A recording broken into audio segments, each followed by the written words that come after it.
All right, got my coffee. Made a third cup just for you. Also, there's a Chilean dock worker that said he's going to subscribe to my channel in 6 months.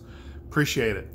Let's see if we can get this video up to, I'm going to do what these other YouTubers do. If we get this video up to 10 likes, that'll be a big deal. And I'll do my first subscriber appreciation when I hit 30 subscribers instead of 100,000 or whatever it is these successful YouTubers do. Man, I really want to talk about this so bad. This is why you should make a YouTube channel, even if you don't think anyone's ever going to watch it, because it's enjoyable. It's just nice to just have a place to kind of vent your thoughts, and maybe somebody will get some enjoyment out of it. So I have a lot to say about this. Now, the first thing I want to discuss is I want to talk about who gave the best post-analysis of Starfield. Post-analysis Starfield reveal. And I've watched almost all of them. I didn't watch Skill Ups because he doesn't like the same games I like. He likes games I can't stand. Every game he's ever suggested, I ended up playing and not liking. Like Star Wars, I like the Lego games, and he just talked about how great Lego Star Wars was, and it was just too easy. I was like, this game's just too easy. It's just not fun. So I didn't watch that. That's one I didn't watch. I didn't watch Skullsy because he took it upon himself to pander to leftists and offer moral lectures, and he's not qualified to do that. So I don't watch people like that. Yeah, I try to do that. Maybe I do, but you know, we just don't relate. But I am happy for him because this is his entire channel is based around this. And if you haven't watched it, you might like his channel if you don't know about him. He was in the news recently for some of those leaks. All right, getting on with it here. So who had the best post-analysis? Or, I'm sorry, analysis post-show? Luke Stevens. And if you don't know who Luke Stevens is, you should watch it. He is really good, and his analysis is fantastic. In fact, I almost didn't even I don't make videos sometimes if I feel like there's a content creator that touched everything I wanted to talk about. I just won't make a video. Like, yeah, we got it. I don't need to talk about this. But Luke Stevens came real close to just talking about everything I wanted to discuss. But I'm going to get to what we can talk about. All right, man, I don't even know where to begin. There's so much to say. Well, okay, first is this. You know, if you play the original NES, you are aware that frame rate drops are part of gaming. Frame rate drops are part of gaming. Now, this is not a big defense of Bethesda or Starfield. I have just as many concerns as all these guys. I agree with most of their analysis. But one area just doesn't bother me is frame rate drops. And I guess just because I've just played so many Bethesda games, I just expect them. I don't even see it anymore. And look, I've made videos about how much I want to be immersed and how good Bethesda is in immersing you. And there's nothing, the only thing I can think that's more immersive breaking than frame rate drops is probably pop-in. Especially on multiplayer FPSs, drives me nuts. I almost won't play games that do that. But I don't know, it just doesn't bother me. Maybe you have something like that with you. Things that other people hate about happening in a game that doesn't bother you that much. Destin had a good video on the frame rate drops. If you're real interested in that, you should watch his video. It's about an hour long, but he just goes into real good detail. If you're interested in that, it was a little much for me, but I watched the whole thing. So earlier I made a prediction video. One was not a prediction, the other one was. But it appears that, unfortunately, my more negative prediction is coming true. That the combat is not going to be anything more than anything you've seen in Fallout 4. Okay? It's probably going to, it may have some improvements we're not aware of.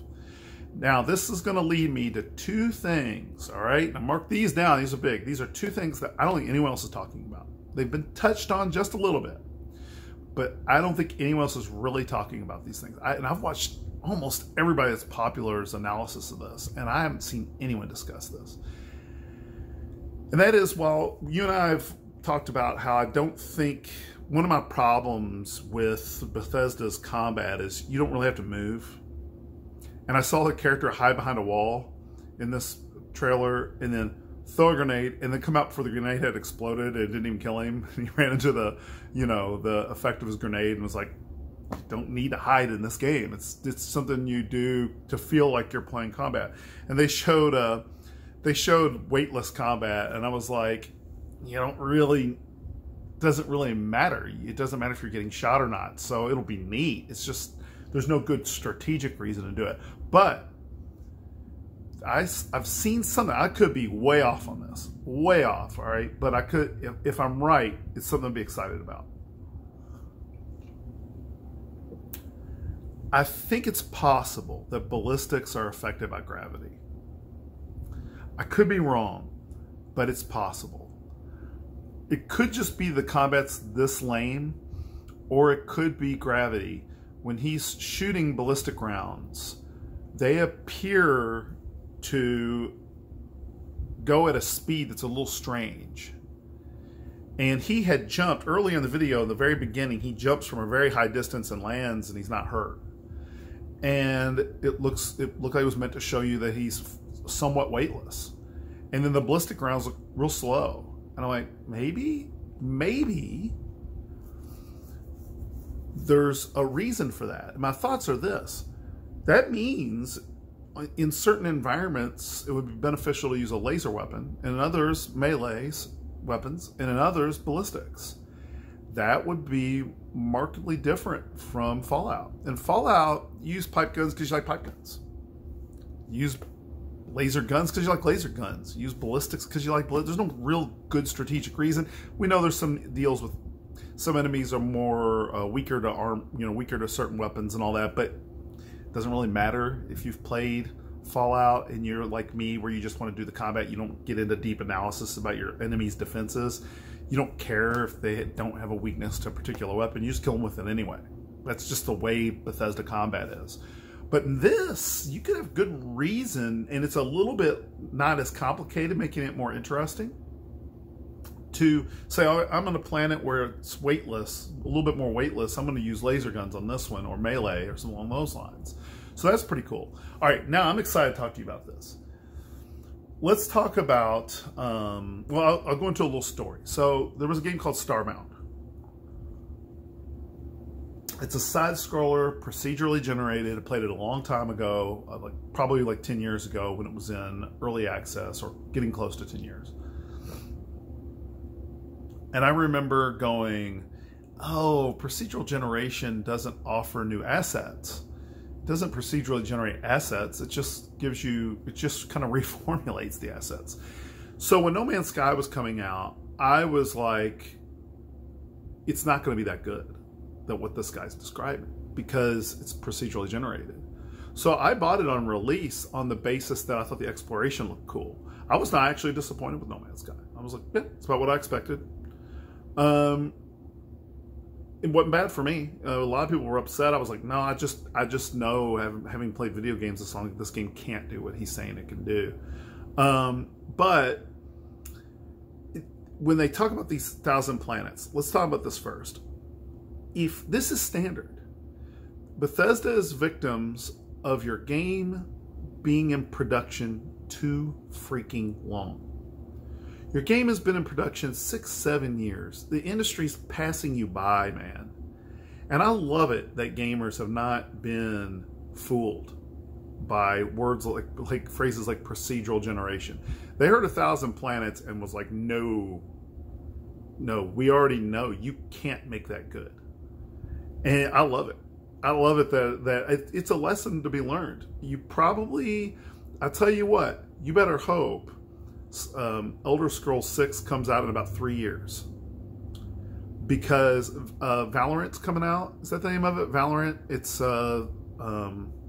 man, I don't think it's Valorant. That's the shooter. I can't remember the name of it. It's it looks like a Bethesda game, but it's not. But you could have any number of progressive games come out, and by the time Elder Scrolls comes out, it's going to be behind the curve. And that's what's happening in this game. No Man's Sky and other games have made Starfield way behind the times. You're just in development too long. So if you hear about a game that's been in development longer than 3 years, you're going to have stuff in there you're already you're playing in other games. Keep that in mind. So this is warranted. I don't feel sorry for Bethesda at all. They made their bed, you sleep in it. You want to take 6 years making a game, 7 years, go ahead, but you're going to deal with the consequences. And, you know, everybody's going to buy this game anyway, whatever. But let's talk about something I think you'll find interesting. Okay, how could Bethesda make procedural generation interesting? And I haven't seen a lot of this. Destin just for a split second tapped on it just a little bit. There are ways they actually could make this interesting. First is this. Elden Ring proved to us that players don't mind having to do a little searching. I didn't mind. I played Elden Ring. I had no problem with the difficulty. I thought it was fine that I didn't have markers. They used the environment to show you where to go. It was fine. Also, in this age of YouTube and just internet is so abundantly available at all times, you get so much information that you cater to your individual desire at that moment that it's not hard to get help on a video game at any time. So I almost wish with these procedurally generated planets, Bethesda would put things randomly every game so that you couldn't go to YouTube to get help. That this was to your, you know, game, it was seeded randomly, and now you just gotta go out and look for it and find it. So what are some things I could do to make the procedural generation actually interesting? All right, there's a lot of things I could do. The first is, so like in Elden Ring, you could have some of the story elements of the game, not main quests, side quest stuff, only be found in these procedurally generated planets. Just because it's procedurally generated doesn't mean they can't handcraft some of that, okay? So they could put some of this stuff on particular planets and other story elements randomly on planets, that it just gets seeded randomly along with the other procedurally generated elements, which means some planets you can go and get leads, right? And other planets, you'll have to just hopefully do some exploration and find some of that stuff. That can make going to planets interesting. Again, don't make it in-game stuff, right? You make it stuff that just, it's bonus stuff you do. Next, you could get bonuses from this exploration center, I forget the name of it, that you're, the clan you're a part of, for the amount of planets you explore. And you get different bonuses, like get ranked up, get more money, and stuff like that. And that could just make you just going to these planets and exploring them. Yes, that would be grindy by itself, but add all these things together and it'd be more interesting. Another thing is this. I thought this would be interesting.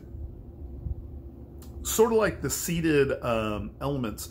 You could have extremely powerful items in-game that are very powerful, but they require like 10 to 50 components. So like, let's say you want to make a section on your ship that you can make. You would need maybe 50 components, but it would make it like a super version of that. And you could spread it across 50 planets and make sure it's in 50 different systems. That could make this, that means you could, if you did all this stuff, that means there could be something worth finding. Maybe 3 or 4 things worth your time to find on every single planet, even though there's 1,000 planets. That would mean going to these planets wouldn't always have to be about finding something that's better than an ice ball. That means going to these planets could actually be really fun. Yes, repetitive, but here's the thing. If you're like me, you would just do this, okay? It's kind of repetitive. I'll go do something else. Then I'll come back to this later. No reason why I can't do that. And then finally, I was thinking also there could be weapons. So like you could find super versions of weapons. And it wouldn't even need to be new weapons. I mean, some of them should be weapons unique to these procedurally generated planets, but some of these weapons could be just high, you know, more powerful versions of what you can buy or craft.